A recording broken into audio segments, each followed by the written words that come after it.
to the Quality of Life podcast. My name is Erin and I am a businesswoman and mother who has been studying personal growth for over 15 years.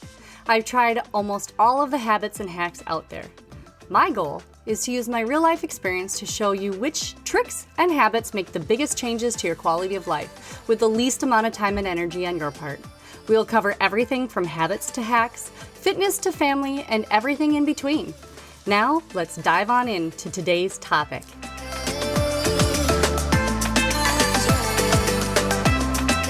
Hey guys, thanks for tuning back into the Quality of Life podcast. I am so excited to dig into today's episode all about sleep. But first, I want to check in on your homework from last week. I hope that you are finding a little more peace and a little more margin in your mornings with your new morning routine. I'm sure you're probably dragging a little bit because starting something new, not only is it difficult, but you're probably getting up a little bit earlier than you're used to. I hope that it's helping you to crush your days. But there is one key part to the morning routine that we didn't cover and are going to cover this week. And that should help you with how tired you feel right now. Today, I want to help you win at having a great night's sleep. Not just once, but consistently. So let's talk about it. Why is it important and how to get more of it and better quality of it? So a long time ago, I was almost an insomniac for years. As a new mom, my husband and I had worked opposite shifts because he was building a business and I was bartending to try to make money, and I was also trying to build my own business on the side. My schedule was so crazy and the stress was so heavy that I rarely slept at all. Typically, my nights would be I would close the bar as a bartender and go to bed around, depending upon weeknight or weekday, I'd probably go to bed around 2 to 4 a.m. and get up when our son would wake up in the morning around 7 or 8. And a lot of times it took me so long to wind down at night just because I was always going over the same conversations that I've had with the same regulars and what could I have done differently? And the stuff that we all covered in the episode about self-talk. And if you need more help about creating healthier self-talk, I do have a free worksheet to help you create healthier self-talk. And that will stop this right in its tracks. You can go get that at theerinolson.com/self-talk, one word, and you can get that for free. And maybe that'll help you with that internal dialogue that happens when you try to close your eyes and get some shut eye. At that time in my life, I didn't know anything about self-talk, and I was getting maybe 3 to 6 hours of sleep a night. That is not enough. Thank goodness I was young and I could push through. Now, good sleep was like some elusive thing that happened occasionally for years, even when life slowed down some.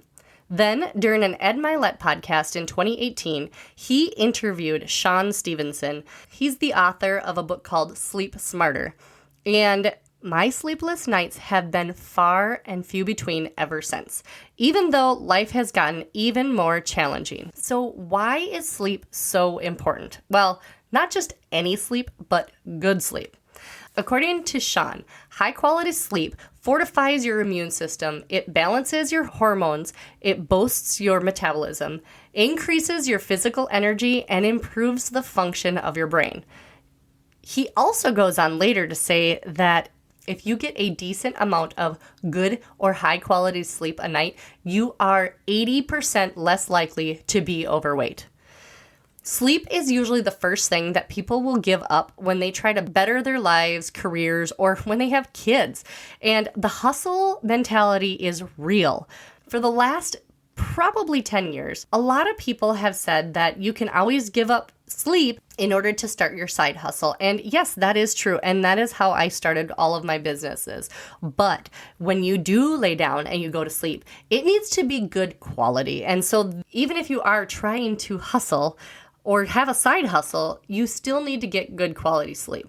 He also says that the amount of sleep that you get correlates to the amount of glucose in your brain. Okay, now that's very scientific and everything, but your brain feeds on glucose. That is how it thinks. That is what fuels it. And if you get less sleep, you are going to need more glucose. So your brain is going to tell you to eat more sugar. So less sleep equals more sugar cravings. I don't know about you, but I have had that happen to me so many times where I've gotten a crappy night of sleep, and then the next day, all I want is candy and bread. So how do you get good sleep? The first thing is very complementary to your morning routine. This is your evening routine. Now, I'm not going to get into a whole spiel about how to create your evening routine, but having a consistent bedtime is going to reset your internal clock, which is going to help you to be able to wake up in the morning better, feeling refreshed. Most of the people that I've talked to and listened to over the years have used what's called the 3-2-1 method before bed. This method is 3 hours before bed, you have no more food, 2 hours before bed, no more work, and 1 hour before bed, no more screen time. And that equals 0. 0 is the amount of times that you will hit the snooze button if you stick to these.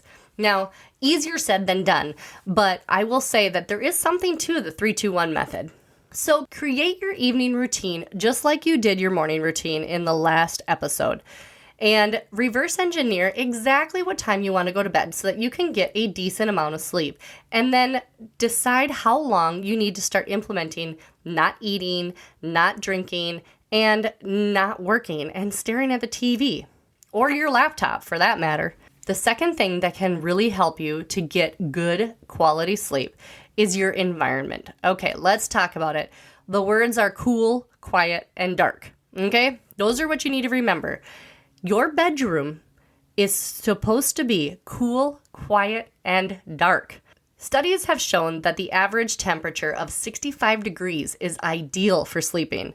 The body sleeps deeper and longer if it's cool. I guess my stepdad back in the 90s knew what he was doing when he used to set the thermostat in Minnesota to 60 degrees, and I just thought he was cheap. Another thing about your environment in your bedroom is that you should have no TV in here. Science has found that having a TV to wind down to or to sleep to can actually affect the quality of your sleep in many ways. Not only I know we've all heard about blue light pollution. Well, it's not just the blue light that's a problem with your TV.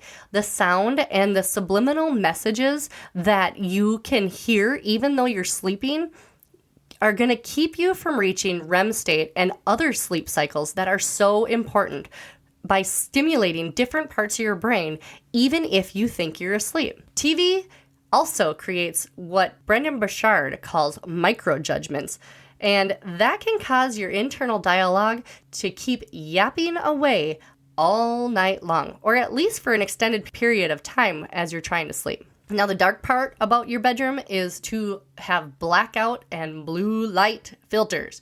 All right, so now Sean talks extensively about the research around blue light. And blue light is anything that's in that blue to green hue. And it can keep you from creating melatonin. It can make it harder for you to feel actually tired at night and can keep circadian rhythm or your internal clock off, screwing up all of your sleep cycles.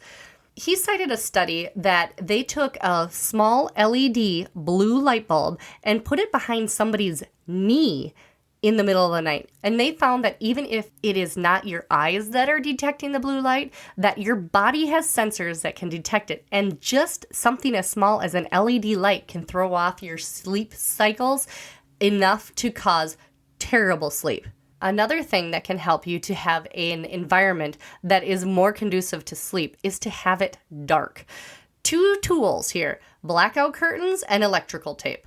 Okay, so blackout curtains you can pick up on Amazon, Target, Walmart, pretty much any place that has home furnishings. And they can not only deaden the sound, but they can also remove all of the daylight, all of the light pollution, any street lights that might be on that can also interrupt your sleep. Now, electrical tape is a handy thing. It is so handy that I even keep some in my overnight bag. So if you have any of those blue lights, you can just put a piece of electrical tape on it, and that can completely block it out so you won't even know it's there.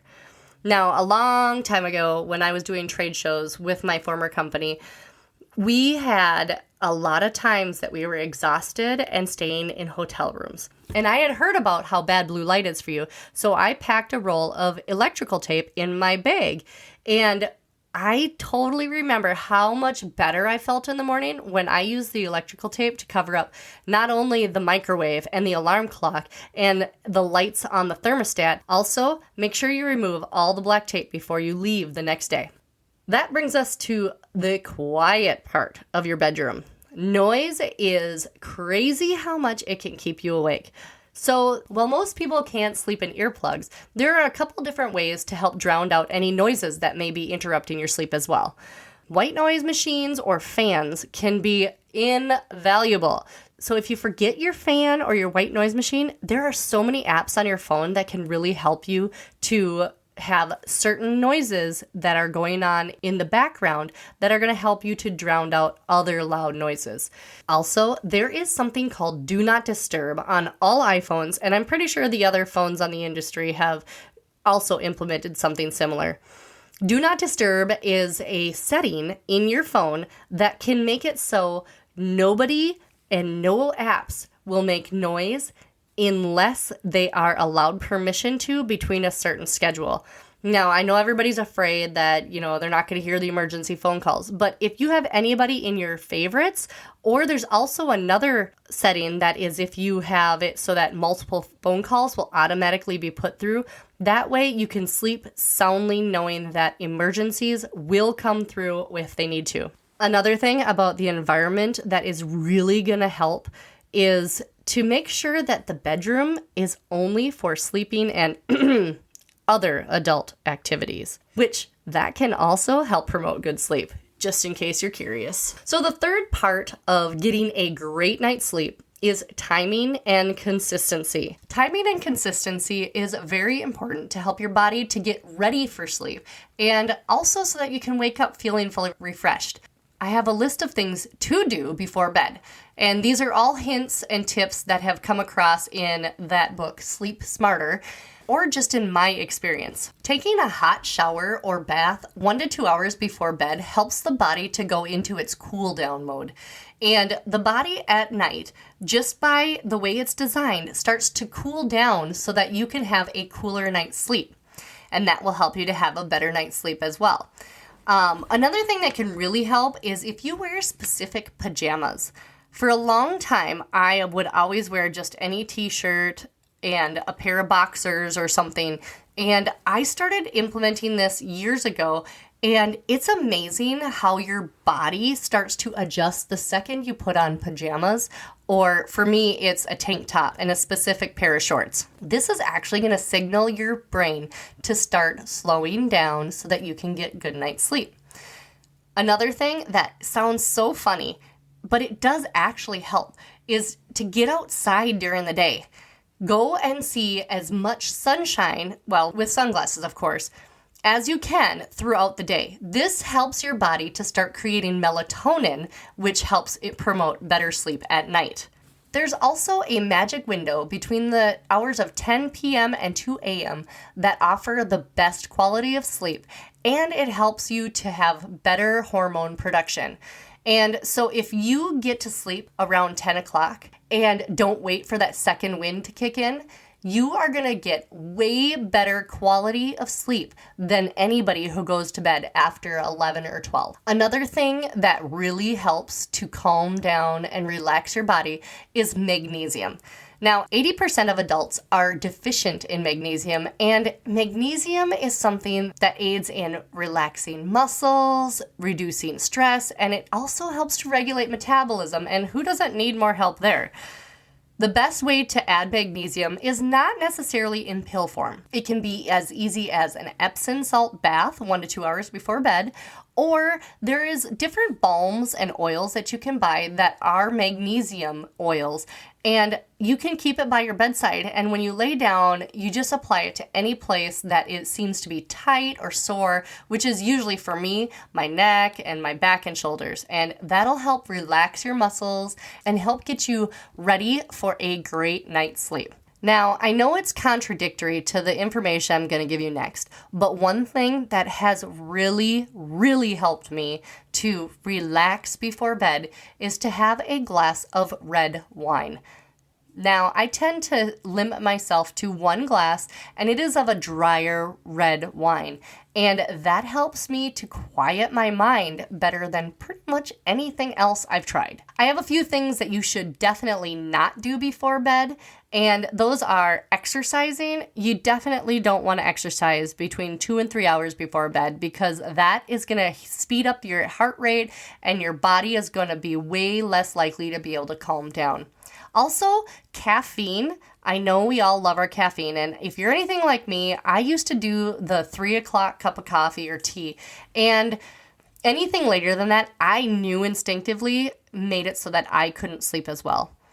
But there have been some studies that have found that caffeine of any type can affect your sleep for up to 6 and 8 hours before you go to bed.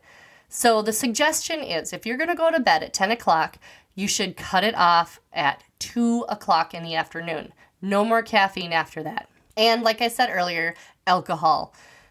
Now, I know there's scientific studies, and yes, they're true, but for me personally, I really do like my one glass of red wine.